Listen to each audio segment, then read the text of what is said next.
Would you like to accelerate your career and reach your full potential in just minutes a day? Welcome to the LEADx Show with New York Times best-selling author and Inc. 500 entrepreneur, Kevin Kruse. Imagine if you could pivot and relaunch a new career anytime you wanted. Hello everyone, Kevin Kruse here, helping you to get 1% better each and every day. And today we're going to learn how to be brave, badass, and the boss of our own careers. Yes, I did just say badass.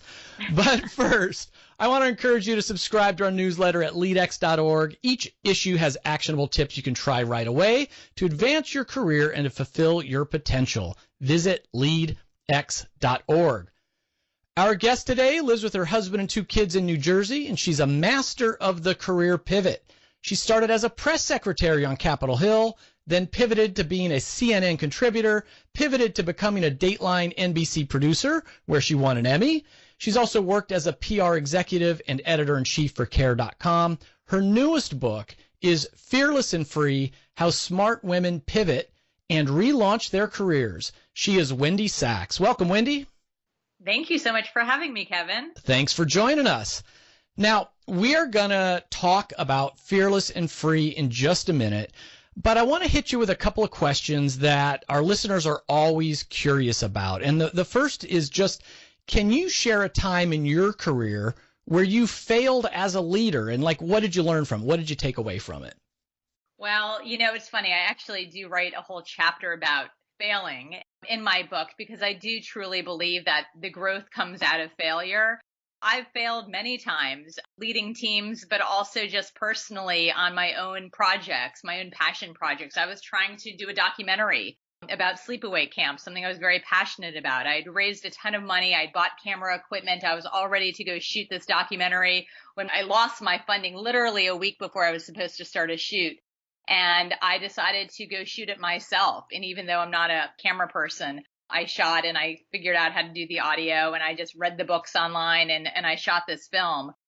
There's been so many different times in my life that I failed, and I actually attribute writing this book to all the failures that I've had in the past, because I don't think I would have had the confidence or the courage to write this book if I had not failed before. So I'm a true believer in sort of owning failure. I mean, no one wants to fail fabulously, but you want to be able to embrace it a bit so you can move on from it. It's a good story, Wendy. And when I read your book, you talked about failure time out of your control, where all of your footage literally burned up in your office, in an office fire. And when I read that, you probably think I'm a horrible person. I laughed, not because it was funny, but at how crazy that was. Can you laugh about that now? Oh my God, I completely can. That was another passion project of mine. By the way, I'm a big fan of having a side gig and really believe that everyone should have a side gig, something that they are really, whether it's a creative endeavor or a business endeavor or an academic or a musical endeavor, there's something sort of having that side hustle is so important, I think, to having a sense of sanity and balance and feeling like you're creative and you're growing all of the time. But that was an insane experience. I was working at Dateline NBC. I was an associate producer, and I'd actually asked permission. This is another sort of topic about women asking permission. I'd asked permission to do this side project where I was going down to Central America. We were going to Ecuador, and we were shooting what we wanted to be this very cool MTV travel series. And I went with my college roommate. I actually took out a bank loan to afford this. And by the way, I was told by NBC executives I wasn't allowed to do this because it was in somehow conflict with Dateline NBC, which of course it was not at all competitive with them. So we hired a reporter to be the face of this project. We took out camera gear. We went to Ecuador. We shot the film. We come back. I'm editing the tapes. I go away on a ski trip and I get a phone call from my colleague who I shared an office with to say, Wendy, our office burned down. I said, what are you talking about? 30 Rock didn't burn down. The Dateline NBC office is only my office behind a locked door, and every single tape was ruined. And I thought it was like the NBC gods raining down on me because I had violated their policy of having these sort of outside creative pursuits. I can laugh at it today. I actually keep a photo of our experience traveling to Ecuador with my college roommate. And it sits next to my bed as sort of a memory of, I was in my 20s at the time, and I was fearless and free, and I really went after something, and it didn't work out. But, again, sort of, rising from the ashes, I continue to try to have these creative passion projects on the side that I pursue. And like this other sleepaway camp documentary I had mentioned before, that blew up also, not in flames the way this travel documentary did. But what I've actually just realized over the years is so many women who I know may look at what I've done in my career and think that everything always works out so seamlessly for me. I have another book coming out. Isn't that exciting? I've been on television. That sounds so glamorous. Yet what people don't realize, and I'm sure, Kevin, you've had this experience because you spend your time interviewing, executives and CEOs and business people and business leaders all of the time.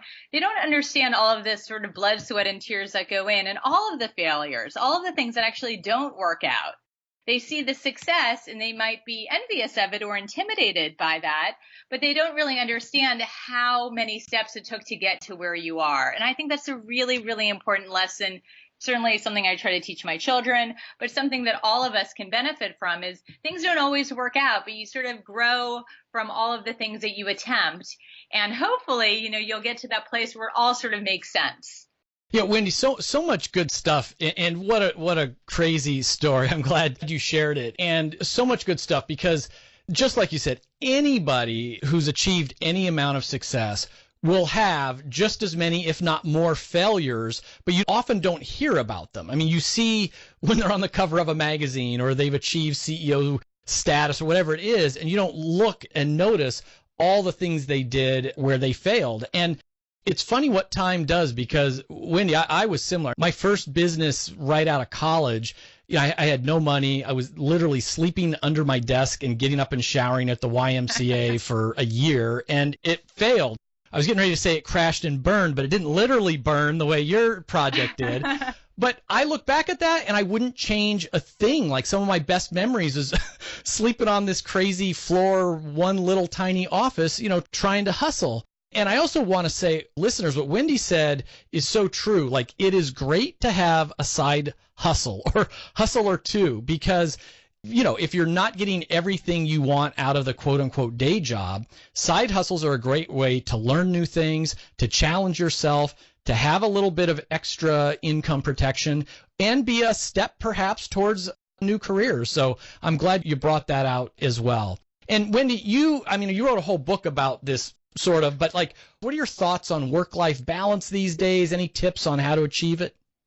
Yeah, there's so much discussion over the past decade or so about work-life balance. I think what's really sort of encouraging right now is as the millennials are coming up and starting to have children of their own, we hear a lot about that they feel so entitled and they, have different demands on the workforce. And my generation, I'm a solid Gen Xer.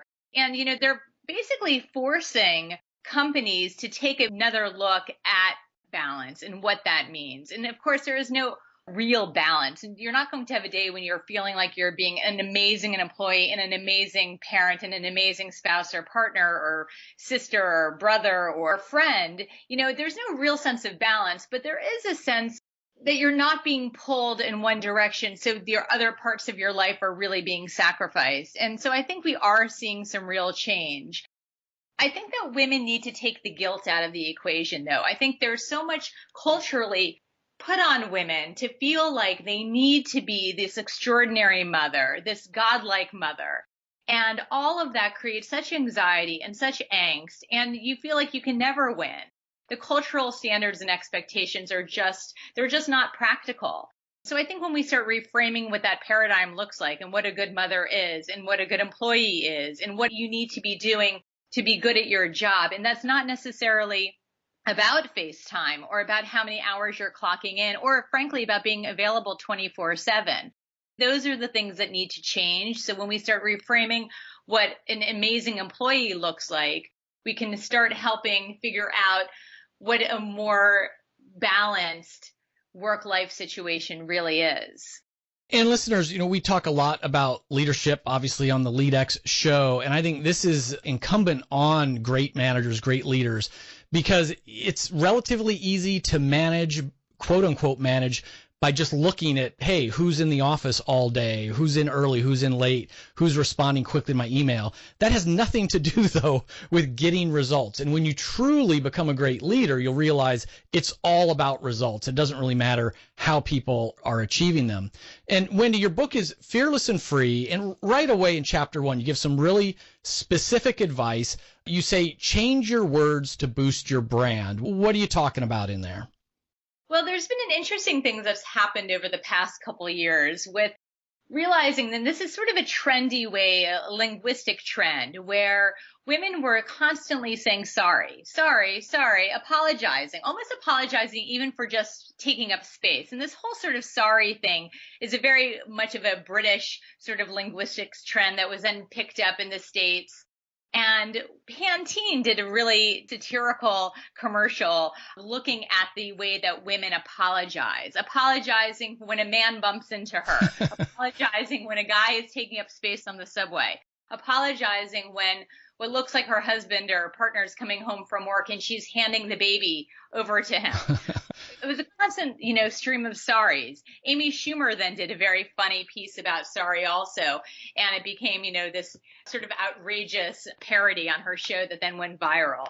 And it was, why are women always apologizing? Why do we use what people would call these shrinker words that diminish our power? Putting in things like just and actually, like, I just want you to take a look at that, or actually, this is what I think. We're pulling our power out on these little small words because it's almost like we're trying to deflect, coming across as too brash or too forward, or frankly, too bitchy. When I was looking at the language and then also looking at what was happening in our election and the way that Hillary was being scrutinized, she's not smiling enough, or she's too direct.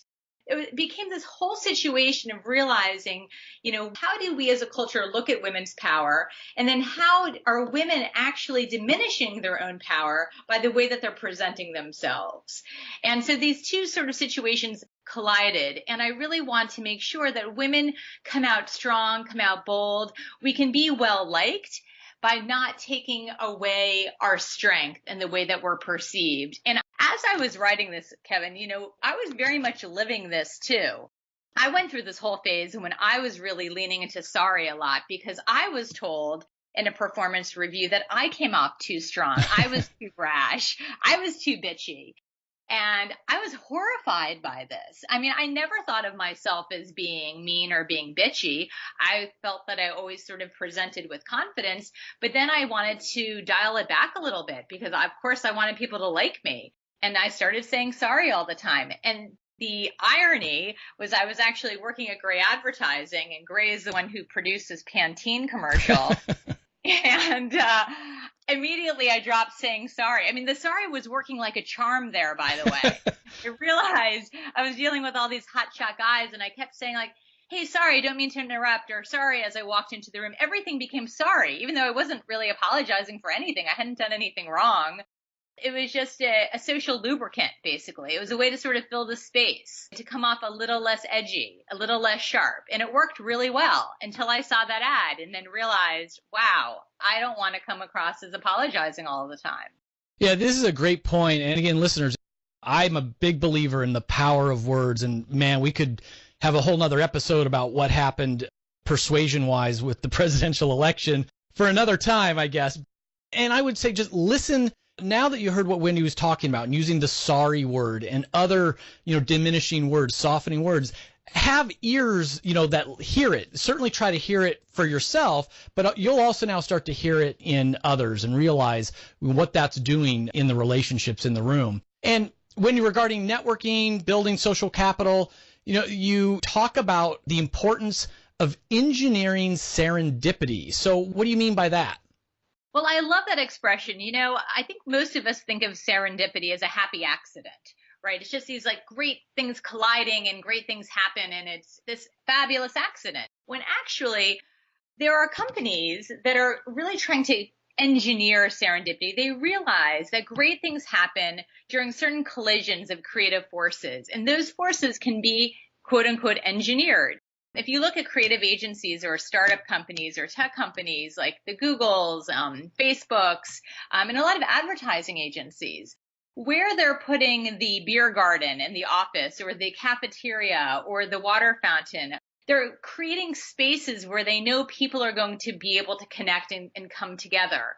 And by creating this, engineering this serendipity, you're sort of putting forces into place that are going to allow for great positive results to happen. So when I'm turning it to ourselves, how do we create serendipity for ourselves? A lot of that is tied to how we put ourselves in opportunities and in places and frankly in the room where things are going to happen. We're putting ourselves out there so we can let great things occur. When we look at these networking conferences, different networking events or places to go to, personally, I don't want to sort of put a whole stereotype on women in general, saying women don't network well or don't like to network or, resist going to events, because I don't think that's actually true. But the most effective things that happen at events generally happen after the conference. So they're at the cocktail receptions. And those are the times when a lot of women, frankly, aren't there because maybe they have decided that it's more important, it's more valuable to go home than to be hanging out at a cocktail party. So how is it that we actually put ourselves into spaces and open our minds up to the possibilities and make sure that we're meeting the people that we need to be meeting and sharing with them what we're working on and keeping an open mind about how we can explore new opportunities for ourselves. There's a whole bunch of forces that come into play when we walk into a space with an open mind and think, how can I connect to that person in the corner who I know is working on a project that might be helpful to something that I want to be working on, or I need to connect with this person over there because I want to learn from them, because they're doing something in the field that I'm trying to go into now.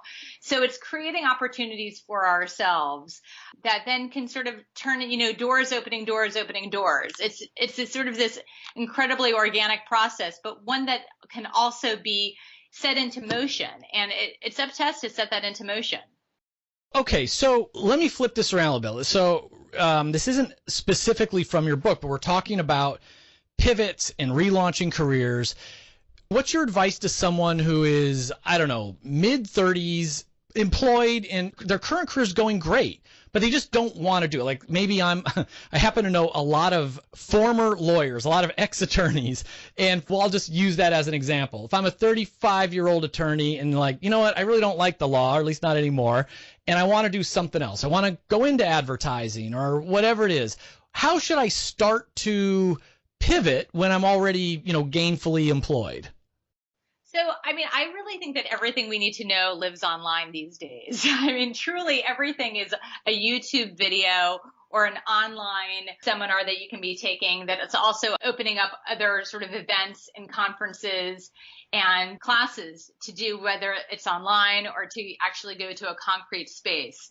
So I think here's where you can sort of engineer your own serendipity and open up a new opportunity for yourself. If you're that lawyer who says, I want to go into a creative field of advertising, there are so many different resources online to start exploring these new interests and then figure out what conferences are open to go to and find out how to network with the people who are in these fields and to start exploring that while you're not giving up your day job.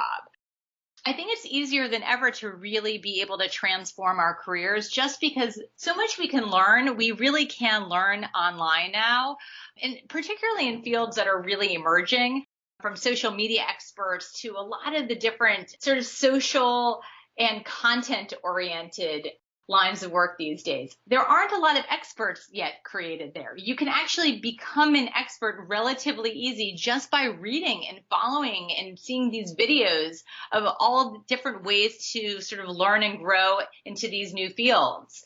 I would never say to someone, completely give up your day job. I would tell them to just start exploring and start reaching out to the people within their networks or other people that they're connecting to online who are in the fields that they want to go into. Start going to those events that might be outside your comfort zone. Start meeting with the people who are not part of your networks. There's something that I write about the weak ties that are really the strongest ties of personal networks. And it's the people who are not your best friends or the people who are in your immediate network, but the people who are a friend of a friend. Those can often be the most effective resources to moving into a new career. People are generally open to helping someone out. And it's just about, honestly, it's about reaching out. It's about reaching out and making that first connection. Wendy, I think you said something really smart here. So I think, most people, if they're thinking about going into a whole new field, the natural thing is like, oh, I don't know anything about that field. I'm going to learn about it. And yes, you need to learn about it. But you really stressed the other part, which is networking with people in that field. And I completely agree. You said, listen, you can really learn that stuff online fairly easily. You can actually become an expert fairly easily. You can read your way, listen to podcasts, whatever it is. But the more important part, and maybe the more challenging part, is just don't forget to go to those conferences and start meeting people in that field. It's a little trite, but they say, it's not what you know, it's who you know. And a little bit when it comes to career shifts, you do need to know the stuff, but that might be easier. Don't forget to also start meeting people along the way. So Wendy, before we wrap up, we like to challenge our listeners every day to try something new, to become 1% better. What is an action you want to challenge our listeners? How can they be a little bit more fearless and free today? I think it's really looking at what you want to do next, looking at what you're afraid of, taking the risk and trying to move forward. For some people, it's those small steps. Other people like to take big leaps, but most of us, I think, are somewhere in the middle. And, figuring out what is it exactly that you want to be doing, whether it's you want to write a book, you want to write the Great American Screenplay, you want to launch a business for yourself, you want to, become a pilot, whatever it may be that you really want to be doing. What's the first step that you can take today to actually make that happen? For some people, that might just be starting to rewrite their resume and really getting that done. For other people, it might be going online and, downloading a new podcast or watching a video or becoming a little bit more fluent in the industry that they're trying to go into. For someone else, it might be signing up for that networking event and actually going to it. It's those small steps that really lead to big steps that I think lead to change. And the more that you can put yourself out there and take a risk, the more confident you're going to become. Confidence really is something that can be grown and created. And I believe truly deeply that it's the root to all of this. And confidence is so contagious. I mean, it will lead to great things. Wendy, what's the best way our listeners can find out more about you, your company, your books? You can find me at wendysachs.com. I'm also on Twitter at WSachs. And you can find my book on Amazon.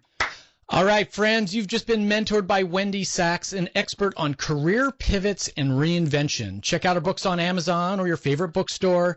You can get all the links mentioned and show notes from this interview over at LEADx.org. And listeners, I got to ask you a favor. If you're getting your money's worth from this podcast, please just take a quick minute and leave a 1 or 2 sentence review over on iTunes. The more reviews a show gets, the more likely it is that iTunes will show it off to others. Until next time, remember, you don't need a title to be a leader. It's not about power or authority. Leadership is all about influence.